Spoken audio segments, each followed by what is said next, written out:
14 अप्रैल 1891 की तारीख है। मध्य प्रांत के महू में एक बच्चे का जन्म होता है।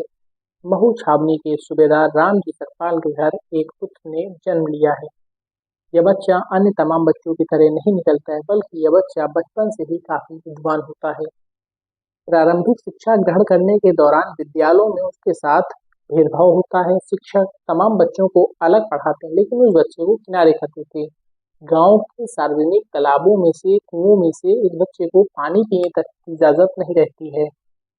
अपने साथ हो रहे इस अछूते व्यवहार को और भेदभाव को मिटाने के लिए इस बच्चे ने बचपन में ही एक संकल्प ले लिया होता है। इस संकल्प को पूरा करने के लिए वह बच्चा भारत के कोने कोने से निकलकर विदेशों तक अपनी पढ़ाई को आगे बढ़ाता है। सबसे पहले वह बॉम्बे विश्वविद्यालय का रुख करता है, जहां उसने अपनी ग्रेजुएशन की पढ़ाई की। फिर उसके बाद कोलंबिया विश्वविद्यालय और लंदन स्कूल्स ऑफ इकोनॉमिक्स से उसने डॉक्टरेट की उपाधि हासिल की। जब वह लौट के वापस भारत में आया तो उसने भारत में कुछ ऐसा कर दिया जिसने उसके जैसे तमाम लाखों लोगों की दिशा और दशा बदल दी।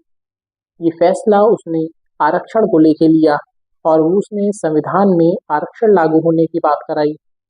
नमस्कार, आप देखना शुरू कर चुके हैं दैनिक दुनिया समाचार। आज हम बात कर रहे हैं भारत के महानायक डॉक्टर भीमराव अम्बेडकर जी की। भीमराव अम्बेडकर जी जिनकी जयंती आज पूरा देश और समाज बहुत ही धूमधाम से मना रहा है। 14 अप्रैल 1891 को मध्य प्रांत के महू में उनका जन्म हुआ। उन्होंने महू छावनी के सूबेदार रामजी सकपाल के घर जन्म लिया। रामजी सकपाल जो कि एक कबीर पंथ को मानने वाले थे, मराठी परिवार के थे, उनके घर बाबा साहब का जन्म हुआ। बाबा साहब रत्नागिरी जिले के एक गांव में रहते थे जिसका नाम आम्बद्वेप गांव था। जब बाबा साहब के पिताजी रामजी सकपाल ने उनका सतारा गवर्नमेंट के एक हाई स्कूल विद्यालय में दाखिला दिलाया, उस दौरान बाबा साहब का जो नाम था वो भीमा राव जी आम्बद्वेकर नाम से कराया। आम्बद्वेकर नाम के पीछे की कहानी ये है, उन दिनों जो सरनेम था उसकी जगह गांव के नाम लिखे जाते थे, इसलिए रामजी सकपाल ने अपने बेटे का नाम भीमा राव जी आम्बद्वेकर के नाम से कराया। इसके कुछ समय बाद बाबा साहब को एक ब्राह्मण शिक्षक मिले जो कि उनसे विशेष स्नेह रखते थे। उनका नाम कृष्णा केशव अम्बेडकर था। अपने गुरु के नाम से ही बाबा साहब ने अपना नाम अम्बेडकर रख लिया, जिसके बाद से आज तक बाबा साहब को बाबा साहब डॉक्टर भीमराव अम्बेडकर के नाम से जाना जाता है। इसके कुछ समय बाद रामजी सकपाल अपने परिवार को लेकर मुंबई आ गए, जहां उन्होंने वर्ष 1906 में अपने बेटे भीमराव की शादी रमाबाई अम्बेडकर से करा दी। जब बाबा साहब की शादी हुई तो उनकी उम्र करीब 16 वर्ष थी और उनकी पत्नी रमाबाई अम्बेडकर की उम्र करीब 10 वर्ष की थी। उन दिनों भारत में बाल विवाह का प्रचलन था, लेकिन उनकी पहली पत्नी की मृत्यु 1935 में हो गई, जिसके कारण बाबा साहब ने दूसरी शादी डॉक्टर सविता अम्बेडकर से की। डॉक्टर सविता अम्बेडकर का निधन वर्ष 2003 में हुआ। बाबा साहब की शैक्षणिक योग्यता की यदि बात की जाए तो उनके पास तमाम डिग्रियां थी। बाबा साहब ने बीए की पढ़ाई की, बाबा साहब ने एमए की पढ़ाई की, बाबा साहब के पास बीएससी की डिग्री थी, बाबा साहब के पास एमएससी की डिग्री थी, बाबा साहब के पास डीएससी की डिग्री थी, बाबा साहब के पास बैरिस्टर एट लॉ की डिग्री थी। बाबा साहब ने तीन तीन विषयों में डॉक्टरेट की उपाधि यानी कि पीएचडी की उपाधि हासिल की थी। इसके साथ ही साथ बाबा साहब ने एलएलडी की भी डिग्री की थी।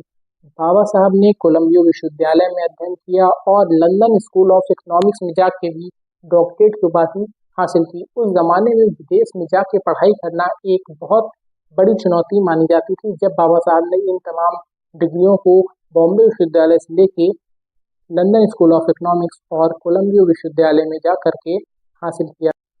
बाबा साहब बहुत ही विद्वान व्यक्ति थे। वो राजनीतिक थे, पत्रकार थे, वकील थे, शिक्षाविद थे, लेक्चरर थे, समाज सेवी थे, समाज सुधारक थे और न जाने बाबा साहब के पास क्या क्या उपलब्धियां थी।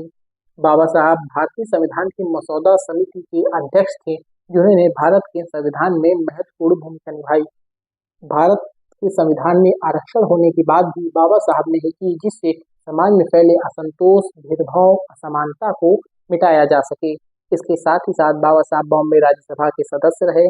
बॉम्बे विधानसभा और विधान परिषद दोनों जगह पे बाबा साहब विपक्ष के नेता रहे और बाबा साहब साथ ही साथ भारत के पहले कानून एवं न्याय मंत्री थे। आजादी के पूर्व वायसराय की सरकार ने बाबा साहब को श्रम मंत्री का भी दर्जा प्राप्त था। इसके साथ ही बाबा साहब अम्बेडकर का एक और अमूल्य योगदान भारतीय इतिहास में सदैव याद किया जाता है। दलितों, शोषितों और वंचितों के साथ हो रहे भेदभाव के खिलाफ बाबा साहब ने उस वक्त आवाज को बुलंद किया। बाबा साहब ने दलितों के साथ हो रहे भेदभाव, असमानता वाले व्यवहार के खिलाफ एक बड़ा जन आंदोलन चलाया।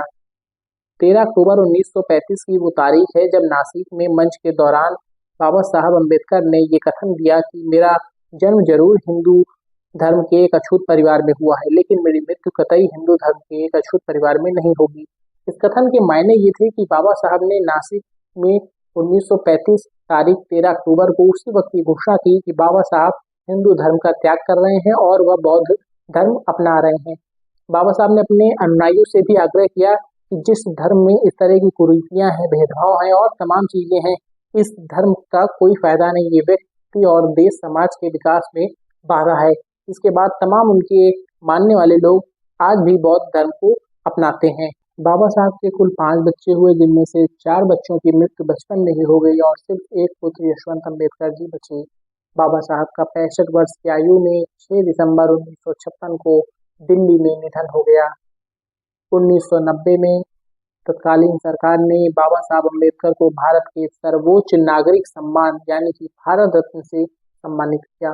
तो ये थी बाबा साहब अम्बेडकर की कहानी, कैसे मध्य प्रदेश के महू छावनी में जन्मा एक सपपाल परिवार का बेटा आज पूरे देश के लिए एक अम्बेडकर साहब के रूप में जाना जाता है। ये थी बाबा साहब की कहानी। आज का हमारा ये एपिसोड आपको कैसा लगा जरूर कमेंट करके बताइएगा। ऐसे ही तमाम अपडेट्स के लिए जुड़े रहिए दैनिक दुनिया समाचार के साथ। धन्यवाद, नमस्कार।